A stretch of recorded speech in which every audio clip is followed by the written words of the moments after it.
dia de aula do projeto Cirurgias, que é um projeto de extensão. Então, estamos aqui no curso de cirurgia ambulatorial e hoje temos a ilustríssima professora doutora Fernanda Miranda, que vai nos falar sobre biossegurança. Fernanda, por favor, pode começar. Obrigada, Silvânia, e, pela ilustríssima, assim, você sempre me enche, e eu fico bem lisonjeada. Bem, eu vou falar um pouquinho hoje com vocês, eu queria só aproveitar, que da outra vez a Luana não estava aqui, mas comentar que a gente tem a professora Luana da enfermagem da UP, que também faz parte do projeto, e que vai estar falando com a gente na sequência. Gente, então hoje eu vou falar com vocês um pouquinho sobre biossegurança. E por que eu vou falar desse assunto? Primeiro porque eu fui uma das estudantes que se acidentou 2 vezes com pérfuro. Então, toda vez que eu falo nesse assunto, é um assunto que eu tenho uma vivência pessoal. Então, por isso eu sempre trago e converso sobre isso. Isso é um assunto que eu trabalho desde 2009. Então, não é um assunto novo para mim e que eu gosto de falar bastante. Então, meu primeiro acidente, na verdade, os 2 acidentes ocorreram num banco de sangue. Eu fazia a coleta de sangue e um deles foi durante a coleta, em que estourou um conector da bolsa, Para quem coleta sangue sabe que é um conector grosso, mas na hora que eu fui puxar o sangue para dentro da bolsa, aquilo estourou e acabou explodindo e me sujando de sangue. O segundo acidente foi de um procedimento errado, mas que lá para eles era normal, a gente aproveitava as caixas de pérfuro cortantes.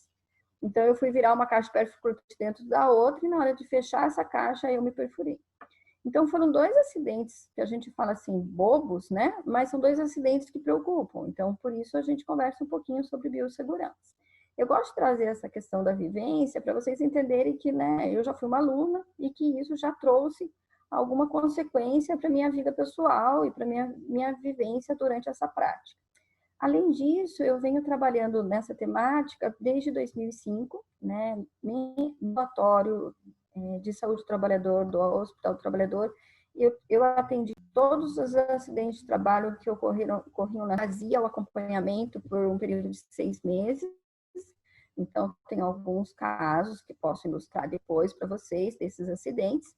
Só para vocês terem uma ideia, uma média de são 100 acidentes por mês, mais ou menos, que são registrados pelo Hospital do Trabalhador, com relação ao material biológico. A outra situação é que eu trabalhei no mestrado e no doutorado na mesma temática. Então, a minha temática é risco biológico, é saúde do trabalhador, no qual eu também tive esse contato, ainda mais aprofundado com as questões de biossegurança.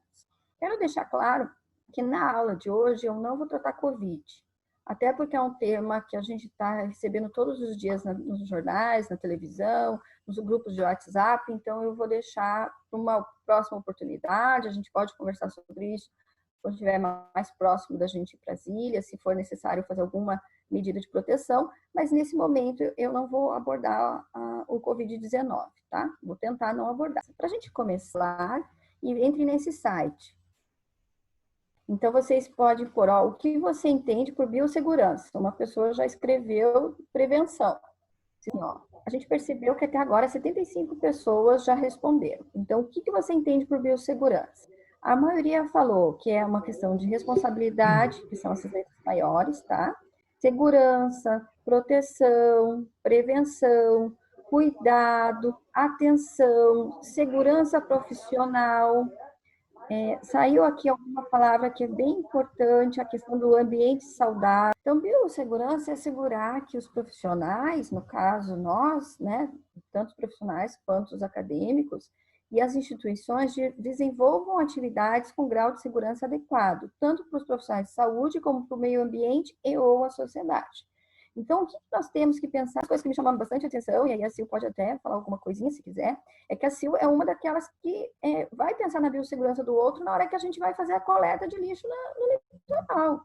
A gente, quando está na praia e vê um caco de vidro, a gente não pode deixar. A mesma coisa acontece dentro dos ambientes de saúde. Então, se a gente percebe que existe locais onde há um descarte incorreto, a gente tem que ter pessoas que não conseguem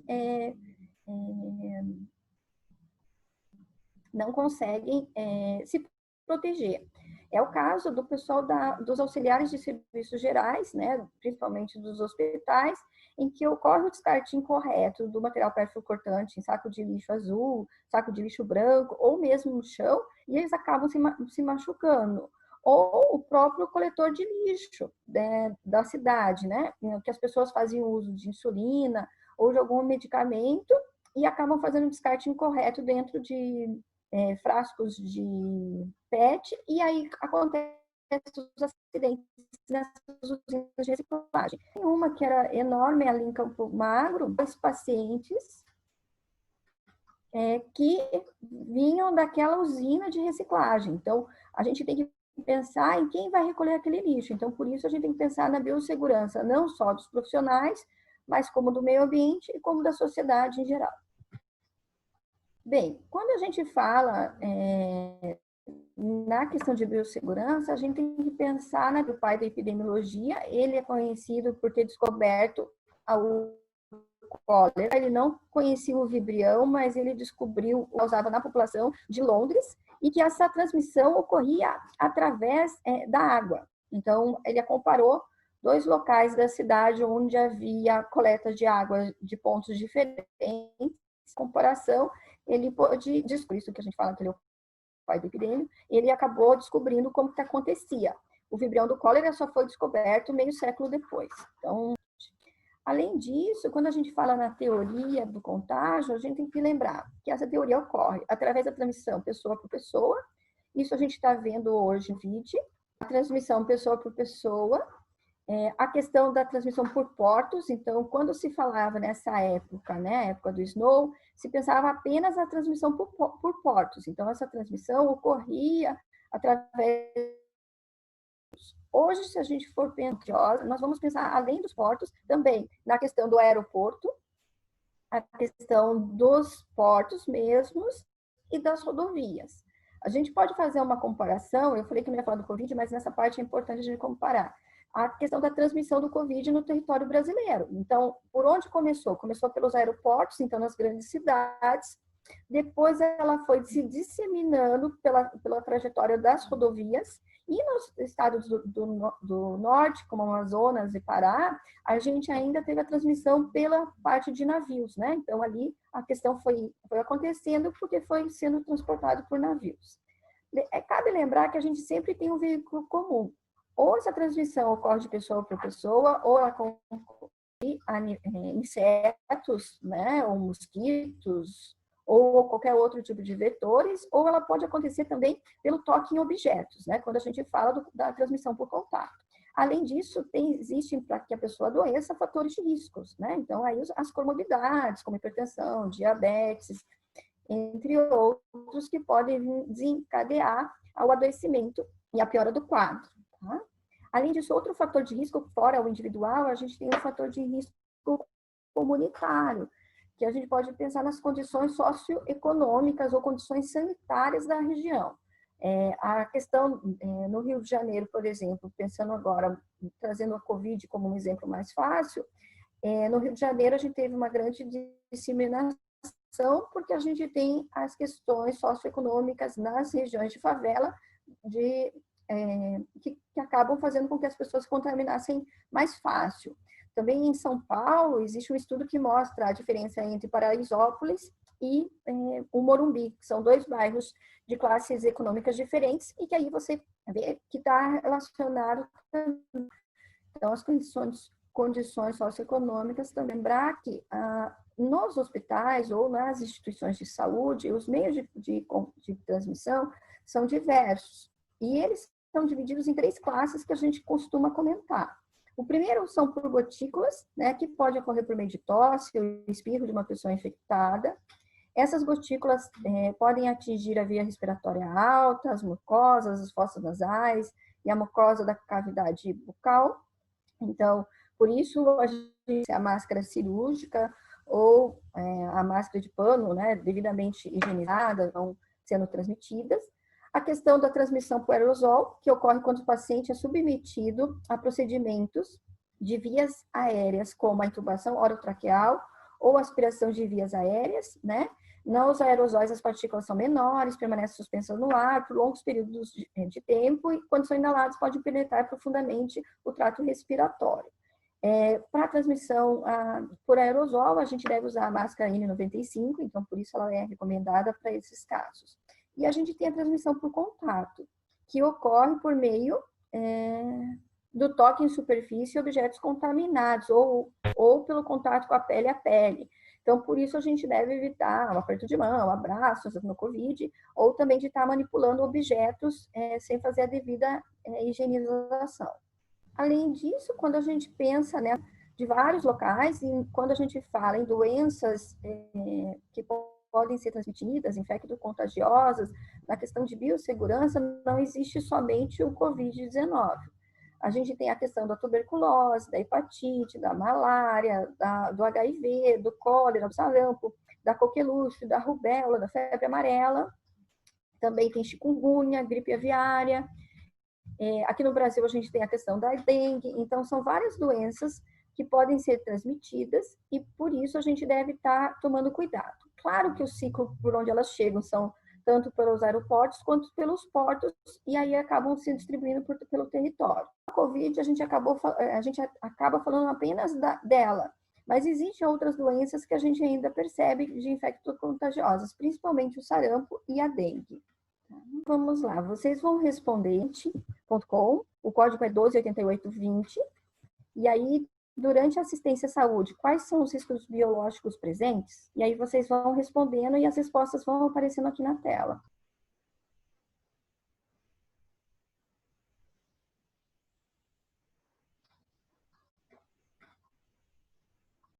Aqui vocês trouxeram a questão relacionada aos agentes infecciosos, que são os vírus, as bactérias e os fungos, e também aos agentes, os meios de contaminação, né? Então, eu tenho a contaminação por aerosol, por gotícula, por contato, e também os tipos de secreção, né? Que vocês trouxeram. Com relação às formas de prevenção, a maioria citou a questão do uso de equipamentos de proteção individual, como luva, máscara, dental, touca, também cuidado com ventilação, com manusear pré-fluor cortante, né, o correto descarte desse material. Falaram dos EPCs, que são os equipamentos de proteção coletiva. Então, é importante a gente pensar em estruturas que permitam que as pessoas não se contaminem. Um dos exemplos é a pressão positiva em locais apropriados para fazer a não transmissão da tuberculose. Então, tem locais que podem ser preparados para que isso não ocorra. Além disso, a gente tem as questões, né? Quando a gente fala em EPI, a gente fala em óculos, avental, bota, mas também a gente pode pensar, no caso das cirurgias, a gente acaba usando também os aventais de chumbo, mas aí é para o risco físico, tá? Só para dar um exemplo. Além disso, tem que seguir as medidas de higiene, então a lavagem das mãos é essencial. Lembrando que tem o descarte correto de material pérfuro cortante também, então a gente não pode esquecer disso, porque a gente está protegendo a si e ao outro.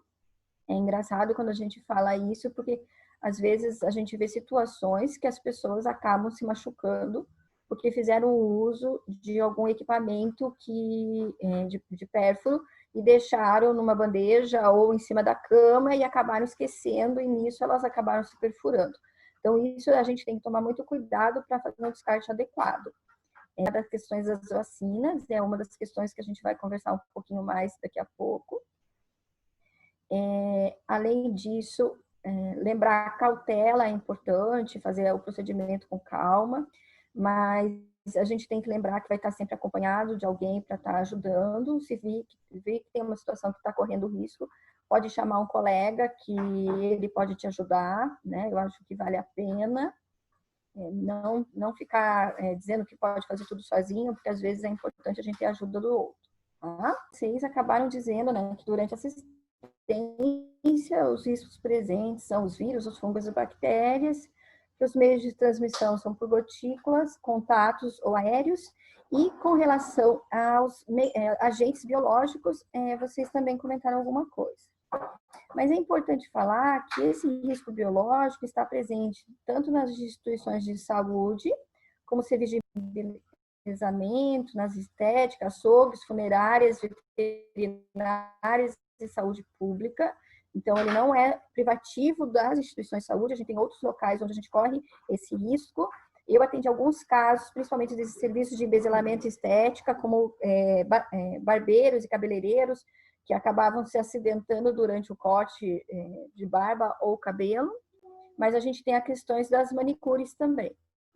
Além disso, a gente tem as instituições de saúde, acidentes devido porque tem maior número de procedimentos invasivos, e isso é uma das questões, né? Claro que nesse contexto a gente deve conhecer, né, a questão sobre a patogenicidade e a virulência desses agentes biológicos. Eu gosto muito desse desenho que eu trouxe para vocês aqui, porque ele mostra, né, o micróbio hospitalar e o micróbio comum.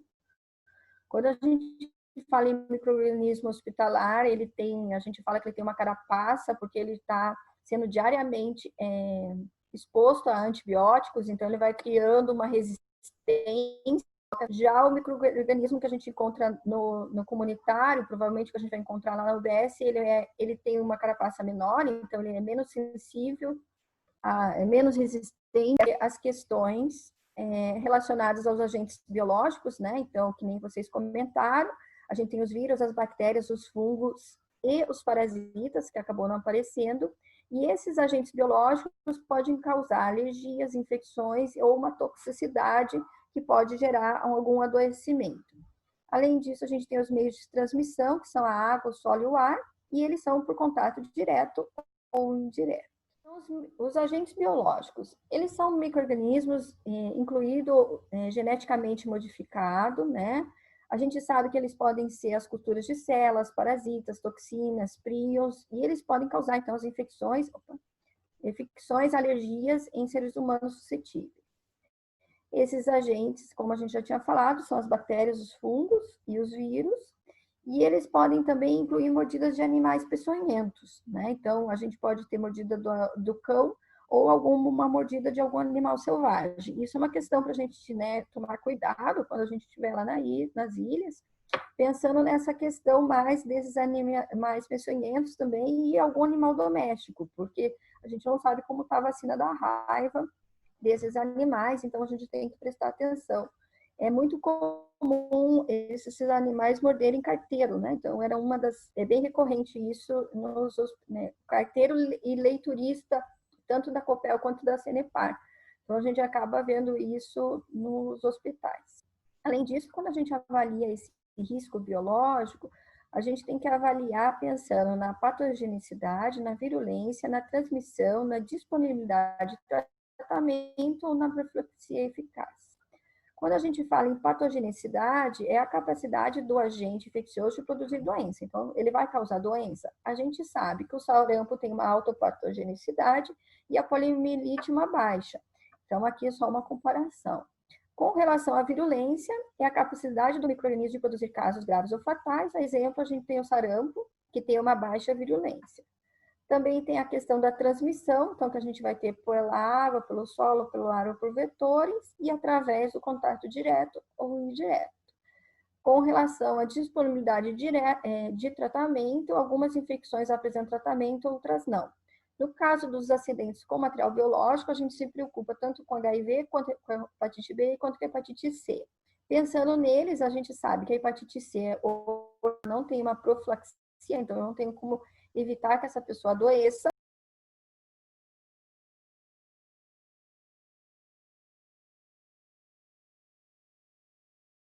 Quando a gente fala de vacinas, a gente, para o acidente com material biológico, tem a vacina da hepatite B, que pode ser tomada antes, né, do acidente, e isso é uma das questões que a gente vai ter que abordar para quem for para a ilha, para a gente verificar se está com a vacina para hepatite B em dia, e se foi feito um exame para ver se tem imunidade. Caso tenha algum acidente, a gente for imunizado, tá? Então, isso é muito importante, então, manter as vacinas em dias. Já digo para todos vocês que são estudantes da área da saúde, que vocês devem fazer a vacina de hepatite B, se ainda não fizeram, tá? E lembrando que a vacina do tétano tem que ser repetida a cada 10 anos. Então, você já tomou quando criança, por algum tipo de necessidade, você já tem 20 anos, já tem que tomar de novo, tá?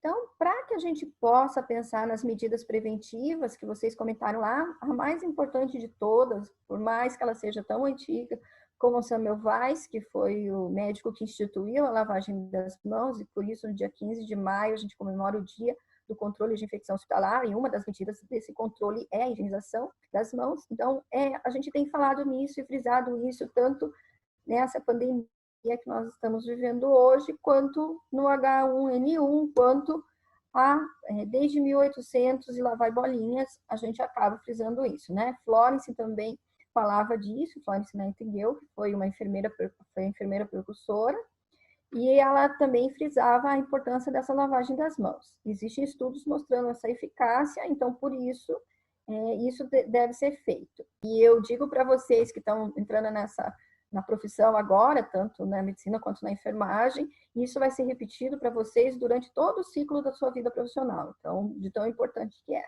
Então, por que a gente faz a higienização? Eu cheguei a fazer um teste dentro da unidade de terapia intensiva, em que um técnico de enfermagem que atendia telefone colocou a mão dentro de uma placa de agar. Placa de agar é para crescer o micro-organismo.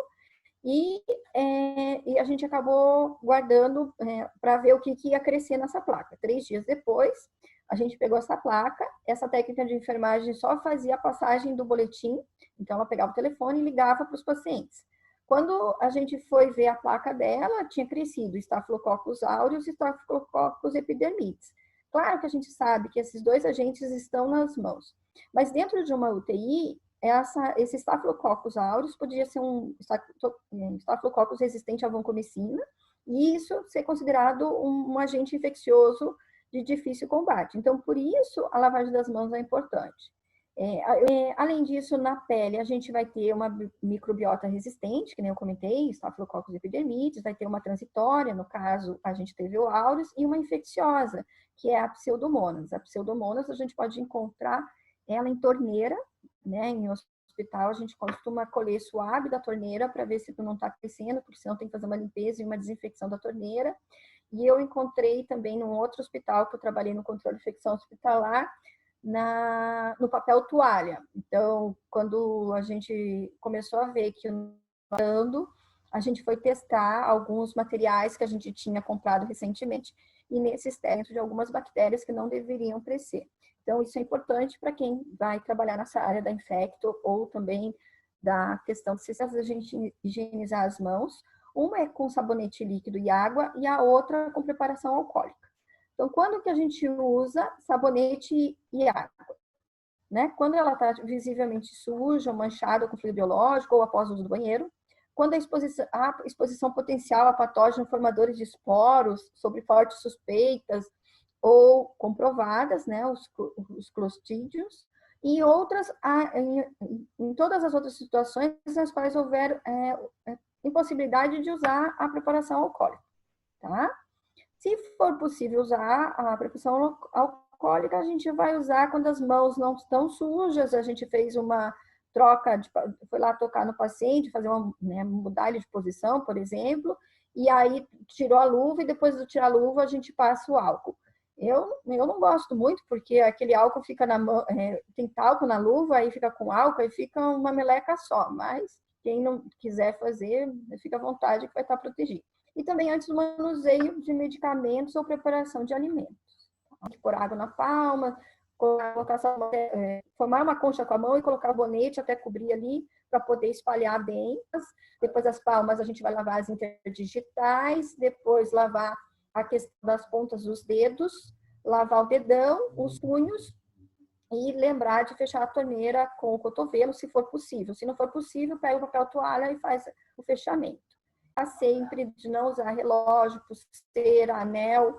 É importante porque nesse caso cria-se um local de acúmulo de sujidade, pode crescer bactérias, fungos, entre outros, e curtas e sem esmalte.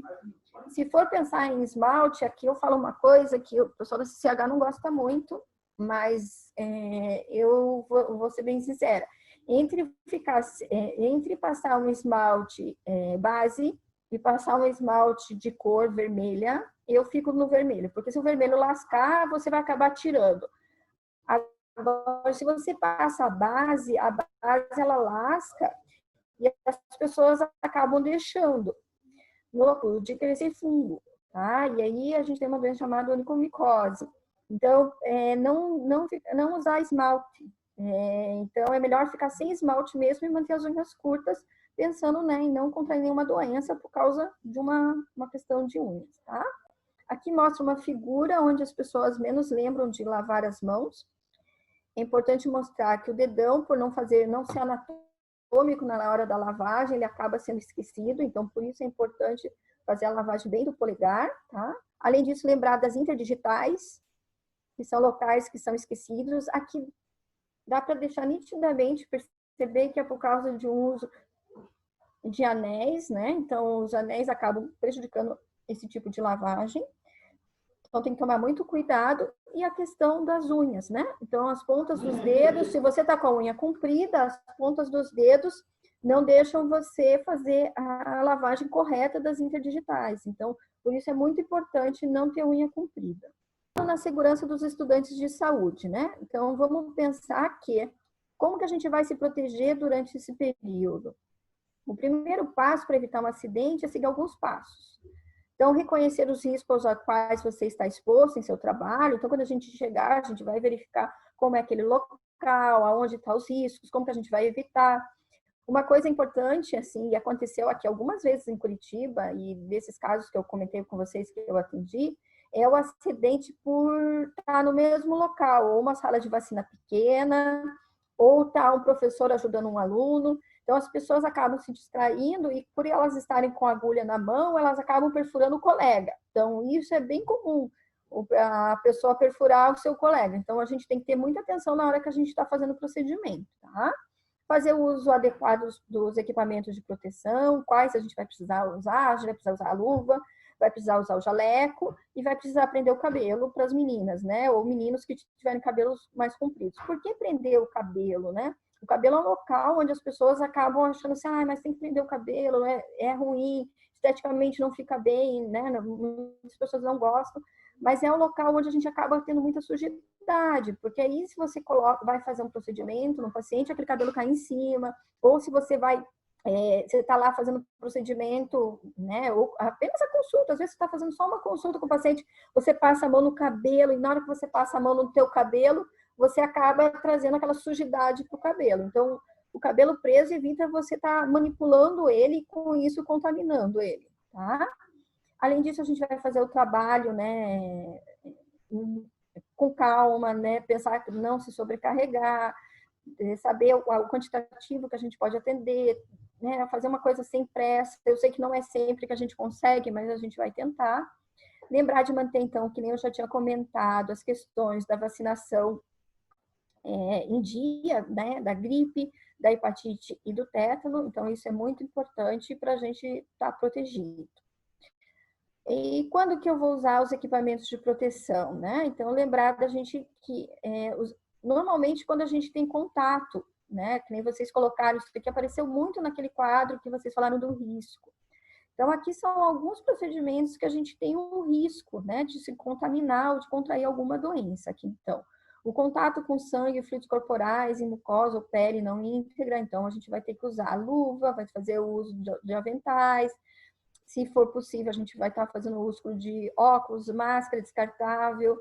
Isso eu coloco a questão do óculos, a gente acaba não dando muita importância, mas como eu contei para vocês aquele caso que eu tive um acidente no começo da minha vida acadêmica, o óculos foi uma das coisas que me protegeu. Mas no banco de sangue, se vocês perceberem, a gente não usava máscara. Eu acho que agora com o Covid a Alzheimer está usando. Mas a gente acaba não usava porque uma das coisas que as pessoas falavam é que a gente acabava assustando o doador. Então, por isso a gente não fazia uso. Então, quando estourou aquela bolsa, a primeira coisa que eu senti foi sangue na boca. Então, a gente tem que tomar cuidado e tem que estar protegido, tá? E o uso de sapato fechado. Quando a gente fala em sapato fechado, né? É sapato fechado, é tênis, bota. Não dá para ser o croque.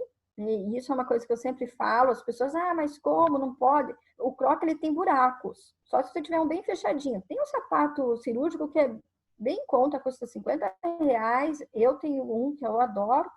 E ele serve para a gente poder fazer várias coisas, mas o croque não. O croque ele tem buraco. Eu tenho alguns acidentes que foram registrados no Hospital do Trabalhador, foi a agulha caiu no buraco do croque.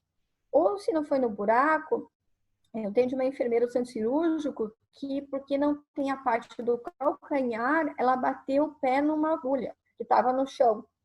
Então, essas situações parecem que não acontecem, né? Não vai acontecer com ninguém, mas elas acontecem. Então, a gente tem que estar prevenido. Por isso que a gente usa o sapato fechado. Então, a gente não pode usar sapatilha, chinelo de dedo, croque, não vale a pena. Tem que ser ou tênis, ou a bota, ou pensar nesse sapato cirúrgico que tem em qualquer casa aí e é bem baratinho. Né? Dá para todo mundo, quem for para a área da saúde, ele vale a pena, principalmente que ele é confortável para quem vai ficar em pé, né? E eu sei que na cirurgia vocês acabam ficando muito tempo em pé, eu acho que vale a pena. Além disso, a gente tem a coleta de sangue com seringa ou com scalpel ou com Vacutainer, né? Então, para isso a gente usa luva, usa avental, vai fazer o uso do óculos e da máscara, usa o sapato fechado. Aqui na questão da coleta de sangue, para quem não tem muita prática, eu já vi acontecer, né, na hora da coleta, sair muito sangue, acabar respingando. E eu já vi acontecer de pessoas pegarem o material. Então, né, quando a gente pega o material, aí jorra sangue, então é melhor a gente estar prevenido, tá? Também na realização de curativos, com presença de exudato ou sangue, a gente vai fazer o uso das luvas, do avental e do sapato fechado. Na punção periférica, a mesma coisa, a gente vai precisar fazer o uso das luvas, do avental, no caso, o uso de óculos e de máscara e o uso de sapato fechado. Quando eu falo no uso de óculos, eu gosto de dar aula e ter pessoas para conversar, assim, né, nessa parte. E as pessoas, eu pergunto principalmente para quem usa óculos de grau, como que sai seu óculos no final do plantão? Se vocês conversarem com algum colega de vocês que faz uso de óculos, eles vão dizer para vocês que ele sai bem sujo. Então, para vocês verem o tanto de coisa que respinga nos seus olhos, tá? Com relação à lavagem de materiais, a gente vai fazer o uso das luvas de borracha, então vai fazer o uso do avental, uso de óculos e máscara descartável e o uso de sapatos e fechados. É legal saber que lá na unidade tem uma pequena central de material, a gente vai ver que tipo de desinfecção ela faz, e aí a gente pode já preparar os materiais e deixar eles prontos para um próximo reuso. Além disso, a gente tem o descarte de material, pérfuro cortante, então é importante a gente usar a luva e o avental, e sempre de sapato fechado. E quando for fazer a manipulação dessa caixa, a mesma coisa, a gente vai precisar estar fazendo uso da luva, do avental e fazendo uso dos sapatos. Com relação à manipulação da caixa, normalmente quem manipula são os auxiliares de serviços gerais, então a gente acaba fazendo mais a orientação para eles, tá? Bem, seguindo lá, e com relação aos acidentes, a gente tem que lembrar que existe um risco de infecção, tanto para HIV, quanto para hepatite B, quanto para hepatite C.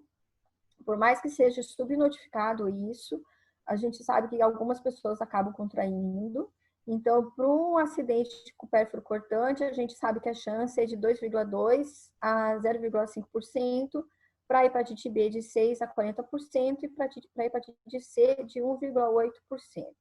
É importante dizer que a hepatite B é a nossa maior preocupação, até porque ela tem profilaxia. Então, é por isso a importância da vacinação. E em caso de acidente com um portador de hepatite B e você não esteja imunizado, existe a imunoglobulina, que vai fazer o fator de proteção para você. Tá? Normalmente, claro, ninguém fez um estudo injetando sangue nas pessoas para saber quanto que isso faz para a pessoa se contaminar. A gente só tem mais estatísticas, tá? Então, a gente sabe que o principal risco é quando a gente trabalha com sangue ou quando a gente tem contato com mucosa. Então, a gente só tem para HIV. Para hepatite B não há estudo, nem hepatite C. A mesma coisa para pele não íntegra. Então, a gente não tem nenhum estudo que fez essa medida. Com relação ao fluido que mais envolve é o sangue, a gente sabe que é o que mais tem risco. E os riscos improváveis são a urina e as fezes e a saliva para o HIV, urinas e fezes para a hepatite B e urina, fezes e saliva para a hepatite C. E se eu me perfurar, como eu devo proceder, né? A primeira coisa é ficar calmo. né?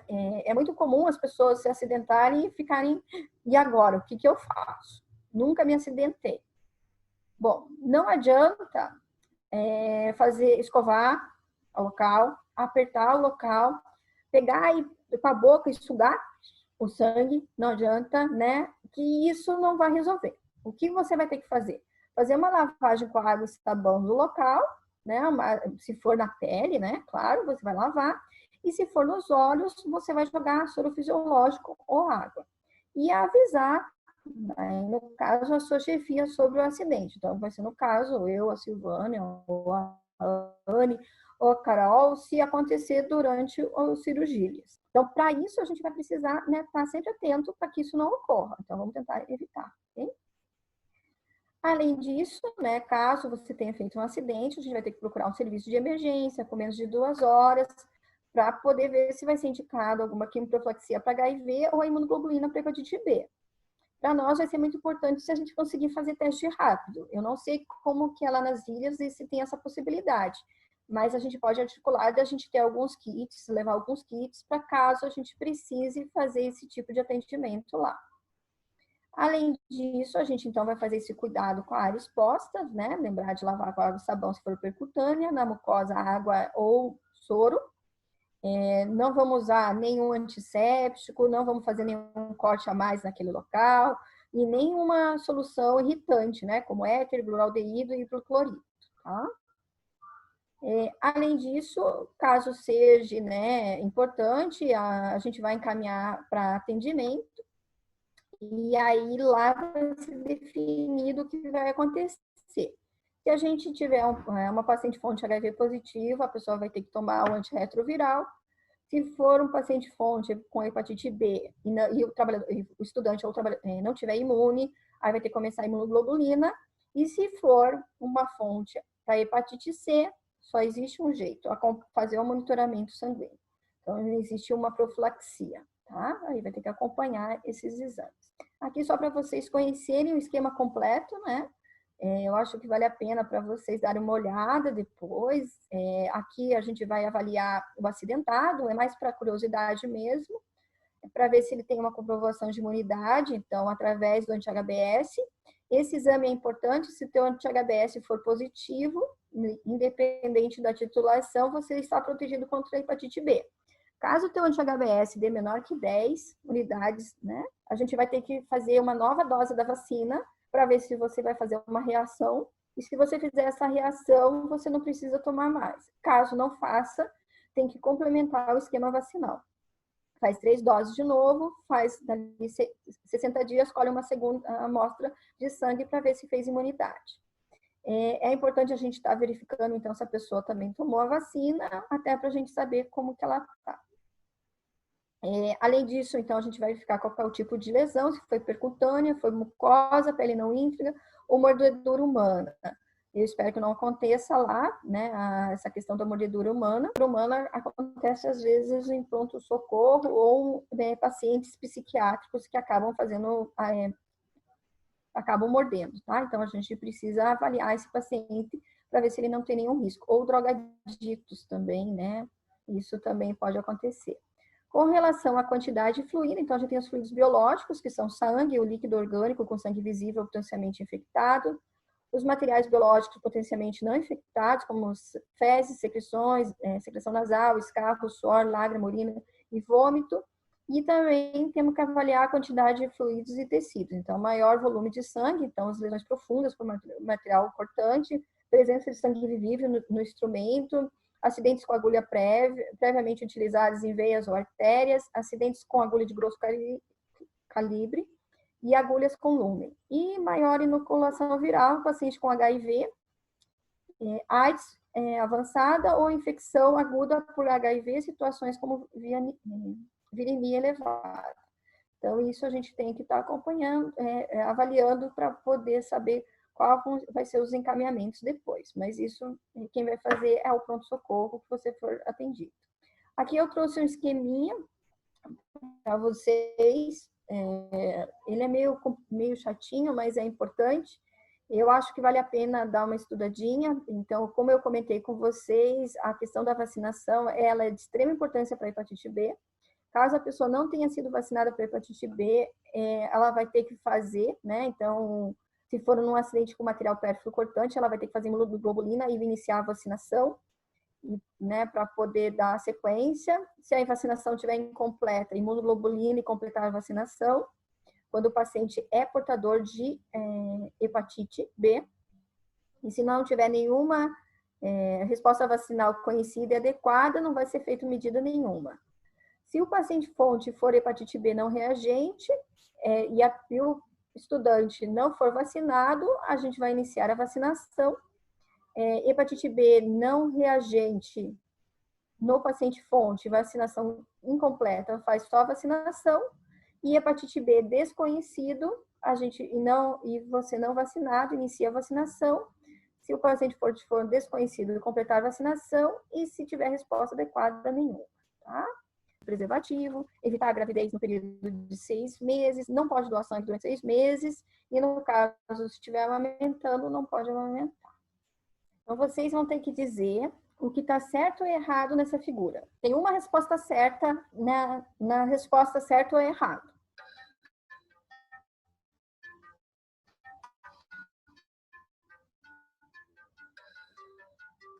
Então, o errado era o uso do jaleco de manga curta, então isso é errado, tem que ser sempre de manga comprida.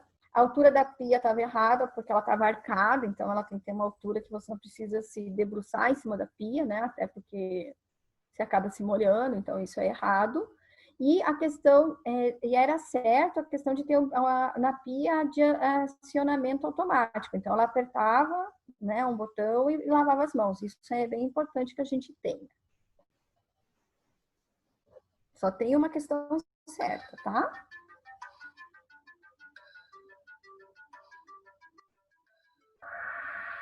Então, a maioria acertou, 65 colocaram, né? Que o errado era a punção sem luva. Sim, tá bem errado. Ó, vocês podem ver que nessa figura, né? O dedo dela tá bem próximo da agulha. Isso tem um risco dela acabar se perfurando. Ela tá com uma mão com luva e a outra sem. Então, né? Isso coloca ela em risco. Além disso, ela faz uso de anel, então é um adorno aqui que acaba também. Então, ela tinha que fazer o uso nas duas mãos de luva, não podia usar o adorno.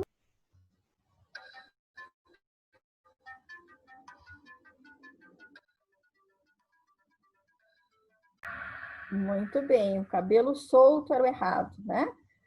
Não pode usar adornos, né? O jaleco sem manga é errado e fazer uso da luva é certo.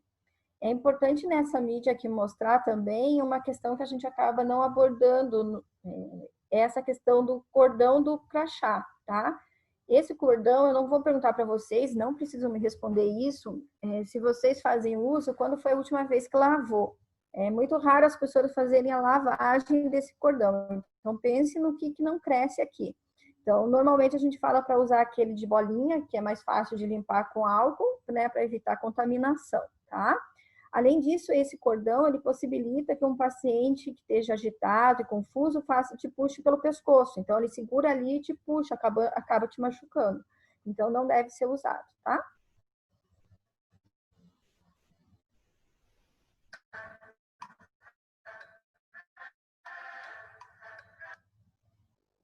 Deixa eu agora.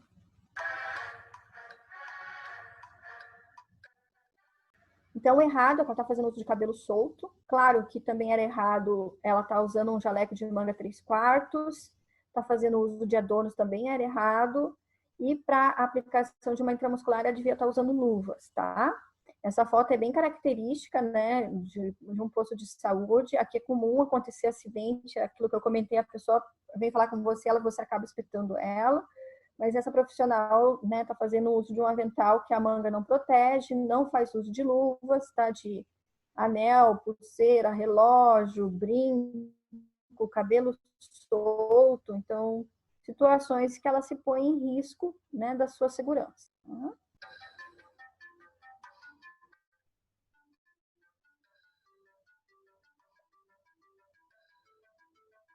Então, O certo é o descarte do pérfuro em local apropriado, né? Aqui o errado é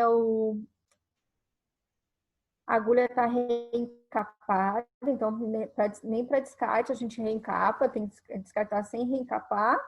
Tá certo ele fazer uso da luva. E a gente pode perceber que essa caixa de pérfuro não está cheia, né? Você não está vendo agulha aqui para fora.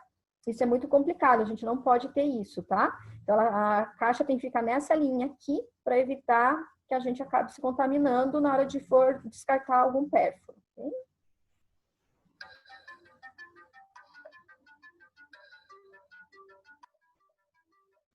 Vocês colocaram que o certo é fazer uso do EPI. Perfeito, ele está com todos, né? Ele está de luva, está de máscara, tá, provavelmente é um óculos, né? Até de gorro ele está. Mas aqui o que a gente tem de errado, né? A questão dele fazer uso da máscara embaixo do nariz, tudo bem que o nariz dele não caberia nessa máscara, ele teria que colocar uma segunda, mas como é um desenho acaba ficando desproporcional.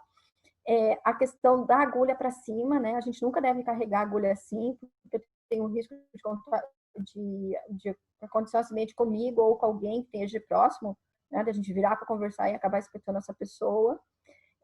A questão, né, de estar abraçado à caixa, então também esse transporte é inadequado, porque a agulha às vezes transfixa a caixa de papelão e acaba te perfurando, principalmente o pessoal da limpeza tem mania de transportar de 2 a 3 caixas juntas, então eles têm que apertar junto ao corpo e isso faz com que eles acabem se acidentando, tá? Aqui é uma caneta, né, só ficou desproporcional. Essa figura. Então, certo, né, que estava fazendo uso do EPI. Aqui tem umas situações que a gente vale destacar. Uma é o local onde está a caixa de pérfuro. A caixa de pérfuro cortante, ela tem que estar numa superfície que você não tenha perigo de você bater nela e derrubar. Então, a gente tem que tomar muito cuidado com isso, tá? Claro que ela teria que estar de avental de manga comprida, é uma situação de urgência, então o cabelo dela não está bem preso. Então, isso é ruim, pode acabar, né, caindo esse cabelo. Principalmente, a caixa de pérfuro também tem um problema, que às vezes a gente encontra ela do lado de pia. Na hora que ela põe do lado de pia, na hora que a água molha aquele papelão, na hora que você vai tirar, cai todas as agulhas que você jogou ali dentro. Então, por isso é importante ela ter um local mais adequado e seco para que não corra o risco de cair ou de abrir o fundo. E também numa altura apropriada. Então, a gente tem que pensar também em qual a altura que a gente vai deixar essas caixas para que crianças não peguem e nem brinquem, né? Fora que crianças de 5 a 10 anos, mais ou menos, têm mania de brincar, né? De médico, de enfermeira, gostam de brincar dessas profissões. Então, para eles, quando eles acham agulhas ou seringas nas ruas, e eu já tive pacientes também dessa idade, acabei encontrando uma com 18 anos esses dias, acontece deles brincarem, então eles pegam para poder fazer de brinquedo em casa, então por isso a gente deve cuidar. Agora, é verdadeiro ou falso? O descarte de pérfuro cortante pode ser feito em saco de lixo azul?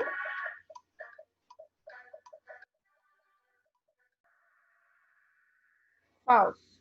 Ele não pode ser descartado em saco de lixo azul. Ele só pode ser descartado em caixa de pérfuro, né? Então, a agulha sempre vai ser na caixa de pérfuro cortante, que é aquela caixa amarela. Ou a gente chama das bombonas, que são tambores que podem ser descartados, que são de plástico. Falso. O transporte manual de segregação deve ser realizado de forma que não exista o contato do mesmo com o corpo. Então, o transporte manual de segregação deve ser realizado de forma a não existir contato do mesmo com o corpo. É verdadeira essa afirmação. Os destinatários da coleta de pérfuro cortante de material, o limite máximo de enchimento é 5 centímetros abaixo do bucal. O limite máximo dele é 5 centímetros abaixo do bucal, como eu mostrei naquela outra foto, mas dá para mostrar aqui também. É nessa linha. Então, tem que ter 5 centímetros abaixo, né? Para que ela não chegue nessa situação. É muito comum no serviço de saúde a gente encontrar uma caixa não tão cheia quanto essa mais cheia, e aí as pessoas, por preguiça de trocar, não vou dizer bem isso, porque é o que acontece, elas acabam batendo a caixa para ajeitar o pérfuro para que caiba mais coisas. Só que na hora que a gente faz esse de bater e chacoalhar a caixa para ajeitar essas seringas, essas seringas acabam transfixando o papelão. Então, por isso, não pode ser feito. Tá? Então, precisa ser trocada a caixa. O RENCAP e a desconexão manual de agulhas. Verdadeiro ou falso? Então, é verdade. A gente não pode fazer um RENCAP e nem fazer a desconexão manual das agulhas. Só existe uma exceção aqui. É o caso dos odontólogos que acabam fazendo a desconexão da agulha de capure. Porque não existe um outro material que eles possam fazer uso para fazer aquele tipo de anestesia.